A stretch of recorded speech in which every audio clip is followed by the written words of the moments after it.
recently occurred in Raccoon City. There are outlandish reports of families being attacked by a group of about 10 people. Victims were apparently eaten.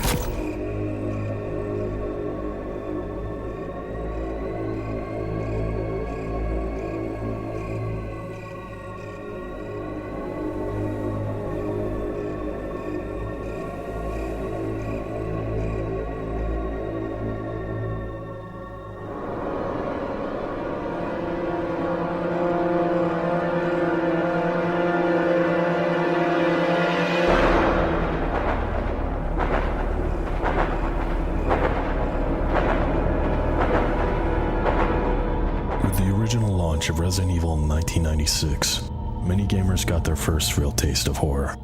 While it wasn't the foundation of the genre, it was the first game to gain large enough recognition to push survival horror into the limelight and spawn dozens of other similar productions. In 2002, as part of a 3-game deal with Nintendo, Capcom released the remake of their original introduction to the T-Virus and the dark dealings of the Umbrella Corporation. The remake would not only surpass to make the original version completely obsolete, but it would manage to become the best effort of its kind to date. The second visit to the Arklay Mountains Spencer estate would become an unprecedented achievement in paying homage to the original source, while improving virtually every aspect and expanding the story of the entire series. As with the original, the nightmare begins with the STARS Alpha team investigating the disappearance of Bravo team, who was tasked to discover the origins of various reports of cannibalism and missing persons in the outskirts of Raccoon City.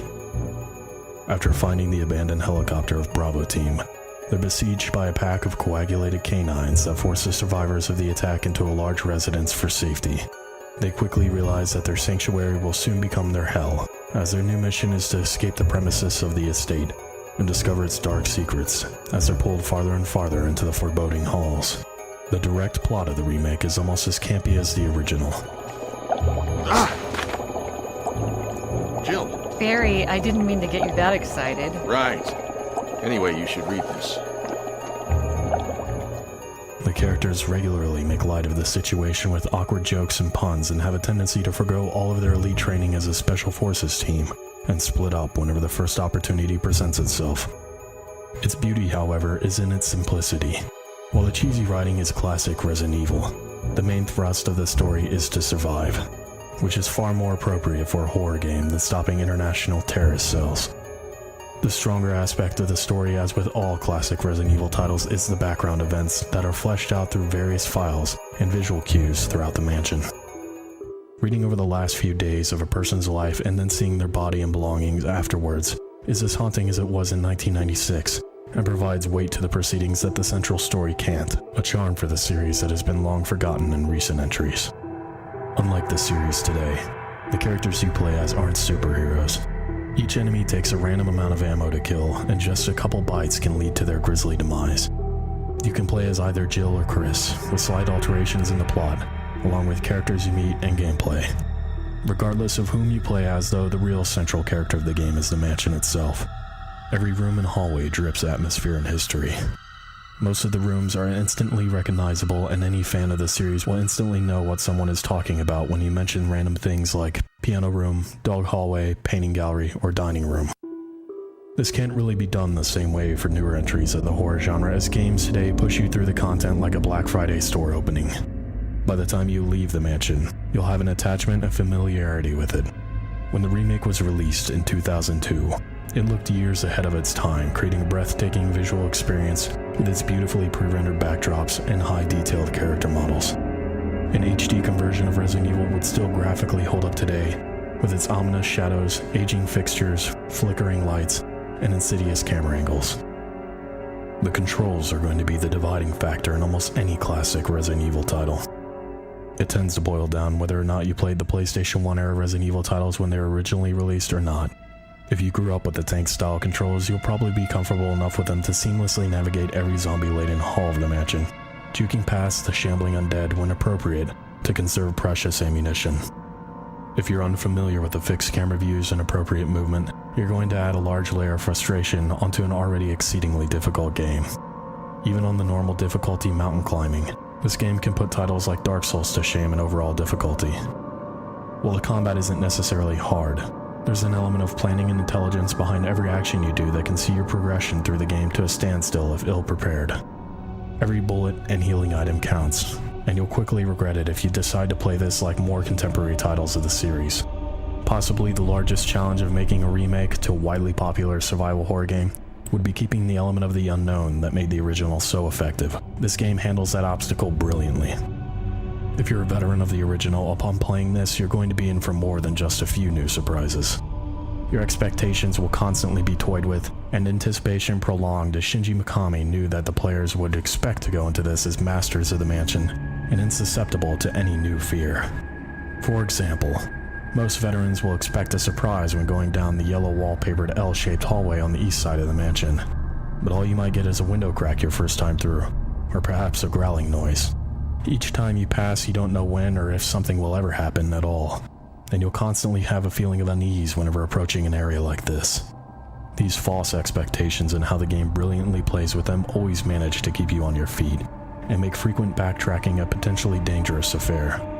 In addition to this, first-time players were surprised when zombies didn't necessarily stay dead, and the corpses that littered the halls could become problematic if not dealt with appropriately. The soundtrack is deeply atmospheric, and provides a thick layer of sinister ambiance with its mostly redone versions of the original themes, with several new ones thrown in for good measure.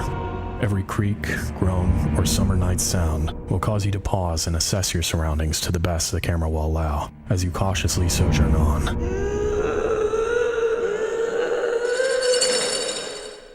There are many new areas to explore to the already much larger estate, and a new indestructible enemy that adds an essential layer to the foundation of the entire Resident Evil franchise. The puzzles, while not particularly difficult, are all redone for the remake, and feel appropriately macabre and satisfying. Depending on how you play, most will be able to finish the game in the 8 to 13 hour range. The events are paced well, as the challenge and fright factors scale along with your character, creating a game that stays difficult and tense until the very end. After surviving the mansion, you'll be rewarded with one of a few slightly different endings, and extra difficulty modes that encourage additional playthroughs for further challenges, unlockable outfits, weapons, and speedruns. The Resident Evil remake set a standard for remakes that has yet to be met or broken. Unfortunately, its exclusivity on the GameCube and Wii hurt its sales drastically, as most fans of survival horror tend to flock to other platforms. It became the swan song for an era of an almost extinct platform of gaming, providing one of the most perfect representations of what a survival horror game should be, just before they took a drastic turn towards mass appeal action titles that plague this dying breed today. Hopefully the industry can find a lucrative niche that can support large budget horror games further, but as it stands now, it'll continue to be relegated towards smaller independent titles, or like the zombie, die out altogether. While it isn't for everyone, survival horror purists who still haven't played this game for whatever reason need to, as it's a fantastic recreation of the game that started it all. It's the quintessential Resident Evil experience. Its masterful design, art direction, sound, and reincorporation into the story serve as an endearing tribute to the original, that hopefully current developers can go back and learn from before all AAA titles bleed into the same mindless shooting spree that's so readily available today.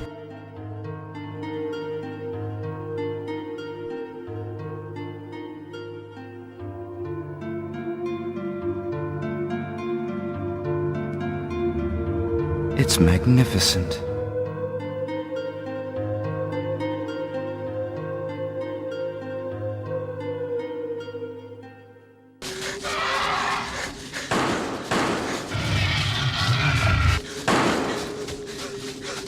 Jill, run for that house!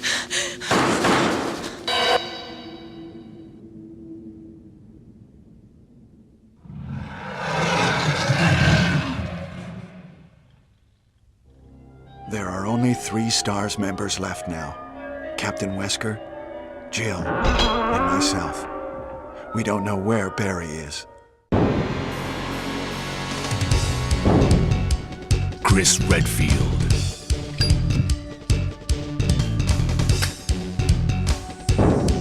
Jill Valentine. Barry Burton.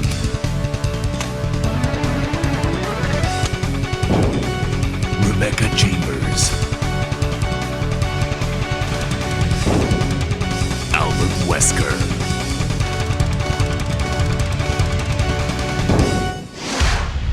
Resident Evil.